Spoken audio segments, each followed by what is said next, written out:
the Economist magazine, the magazine that has had many occult publications that you may be familiar with over the past couple years, published this cover in 1988. It states, "Get ready for a world currency," depicting a phoenix rising out of the ashes of a burned pile of cash with a new one world currency with the date 2018 on it. I can't believe you just paid with this hand. Like, you just literally put your hand up and you're good to go. Like, that's crazy. Hi, my name's Charlie Warzel. I'm a senior writer with BuzzFeed News. And in order to see what the future of money looks like, I decided to live for a month just paying for things with my phone. And somewhere along the line, I ended up getting a microchip implanted inside my hand to see if I could be the first person in the world to pay for something out in the real world using just their hand. I basically wanted to try to download as many apps onto my phone as possible and make sure that I could use alternative currencies and try to skirt cash or credit cards any way possible. Using your phone as a payment method, we call that a proximity mobile payment. And we estimate that by the end of 2016, U.S. adults will spend $27 billion using their phone at the point of sale. But you look at that in the context in card volumes, I mean, that's a pretty small drop in the bucket. Hey there, do you guys accept Apple Pay or any of like the card reader things for your phone? You can't buy anything here, right? Okay. All right, thank you very much. When you're only using your phone to pay for things, you find that you're sort of pushed to two extremes. Really big chain stores or really small, niche, kind of overpriced coffee shops and places like that. A couple weeks into my experiment, I ended up going to Sweden. Sweden happens to be way far ahead of the United States when it comes to getting rid of cash. I ended up meeting with some people who are really active in the biohacking community and found that you could actually implant an RFID NFC chip in your hand. So take a deep breath with me and exhale. And so I figured if I could put it in my hand, maybe I'd be able to pay for something with my hand. That was it. Breathe. Yeah. Keep breathing. How's it feel?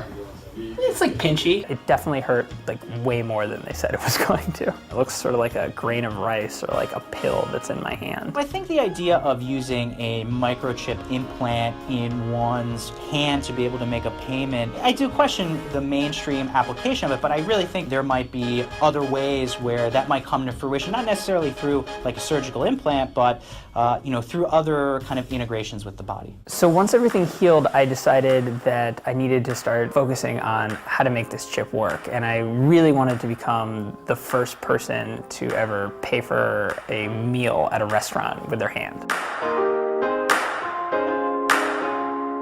Eventually, I stumbled across a Venmo engineer who said that he could help me with my task. What they decided is that they would put my Venmo unique user ID onto my chip, which would basically make it so that any phone would recognize my hand as a Venmo app. I'm gonna write your secret token for Venmo, and you're gonna go up there, they're gonna scan your hand, put how much we owe, that's it. Takes a second. Here we go. So you're good to go. That was so sick, dude. That was sick. Yes! That was insane! We actually accomplished what we set out to do, and I kind of couldn't believe that it was ever going to happen. Like, I thought I got this thing jammed in my hand for nothing. My hand is paying for everything today. If the wallet is here, and your phone is sort of a healthy middle ground, something like the chip felt to me like the furthest possible extreme of, futuristic technology.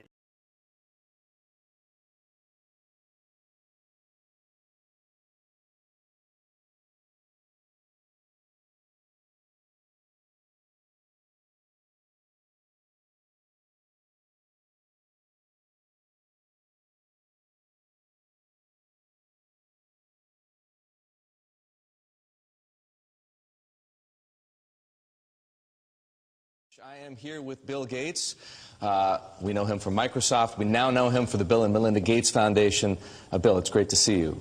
Great to see you here in particular because we know the Gates Foundation for its work on infectious diseases, child health, nutrition, agriculture, education, the list goes on.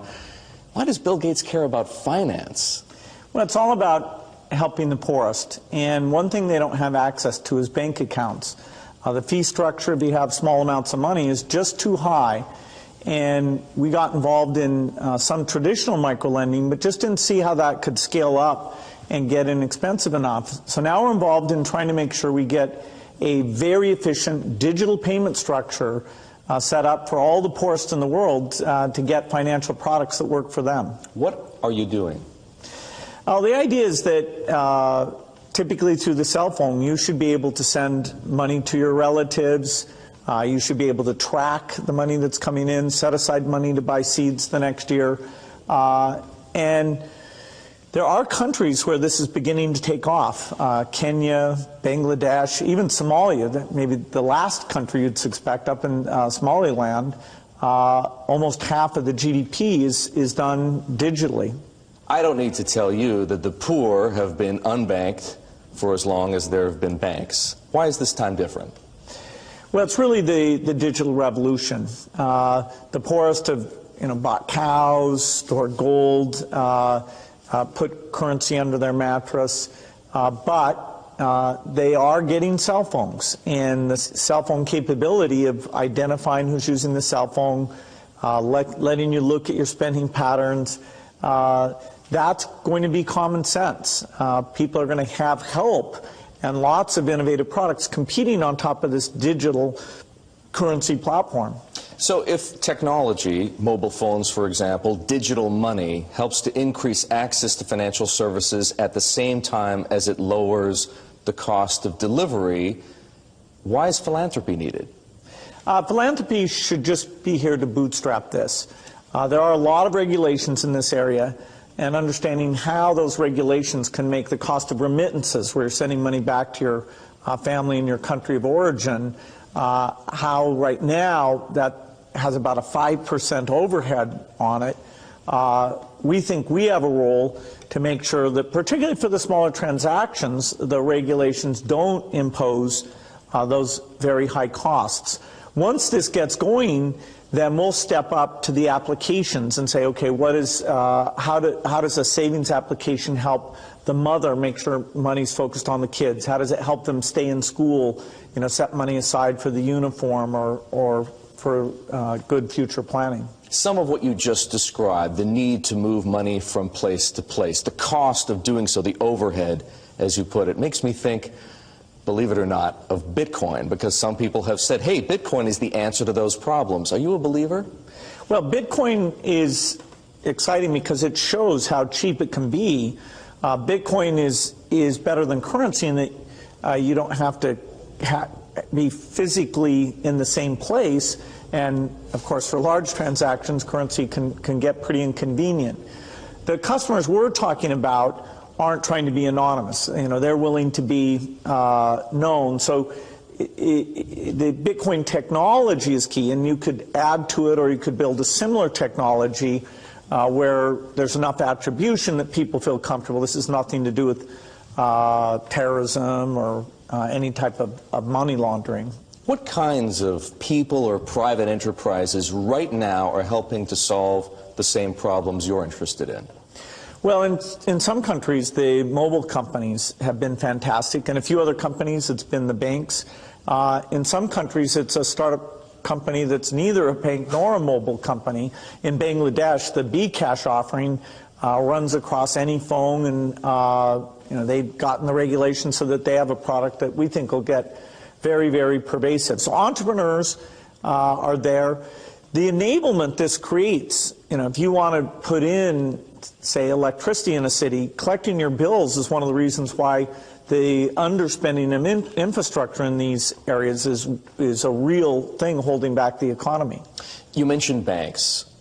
Are the legacy institutions, for the most part, banks, credit card companies, payment processors, friend or foe? Many of them want to have these additional customers, but they have to embrace the idea that the fees are going to be a lot lower. And so they have to find a way to service these new customers. Now, that means these customers aren't going to be coming into their branches, and they can charge a higher fee when you want to actually cash out. But if it's a pure digital transaction, then, you should be paying, less than 1% to move that money from you to a merchant or from you to a friend, even with meeting all the regulatory requirements.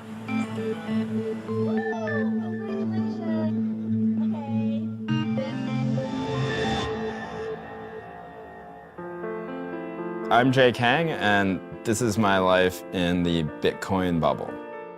When I think back on the last 6 months of Bitcoin, I don't really remember any of the good moments. Unprecedented. Inconceivable. Bitcoin has been surging lately. I don't remember when it hit 5,000 for the first time. I don't remember when it hit 6,000 for the first time. I just remember the crashes. This thing became make-believe in the last 2 weeks. If you're stupid enough to buy, you'll pay the price. And this will all have ended, and it will end very badly.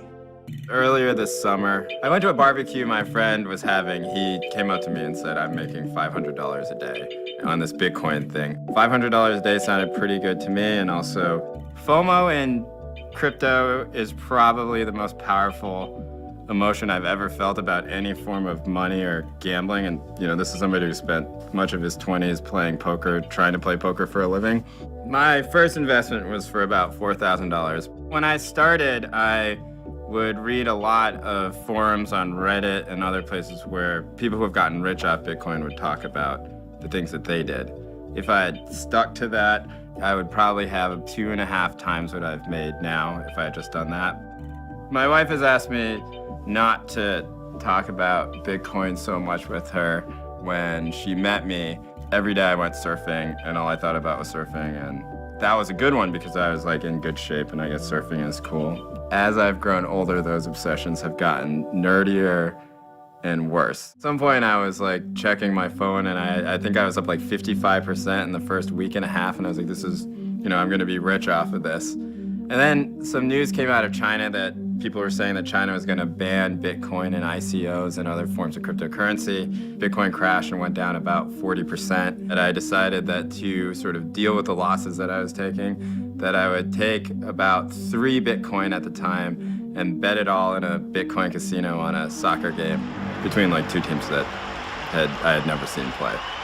And then I lost that bet, and so all the Bitcoin that I had then was gone. That Bitcoin I lost now is worth about a Audi A4 with, a souped up engine, I guess. Everybody's a genius right now because everybody's getting rich. I just think it's going crazy right now. Anytime Bitcoin goes up anything more than 5%, I have a full body experience and I start sweating. And then I'll just stare at my phone for the next hour. Yeah, 42 messages about Bitcoin from a friend of mine who is trying to convince the rest of our Bitcoin group text that we should all be fearing absolute destruction in the next 2 days. I hope it doesn't get destroyed. If I lose it all, it's fine. Ugh.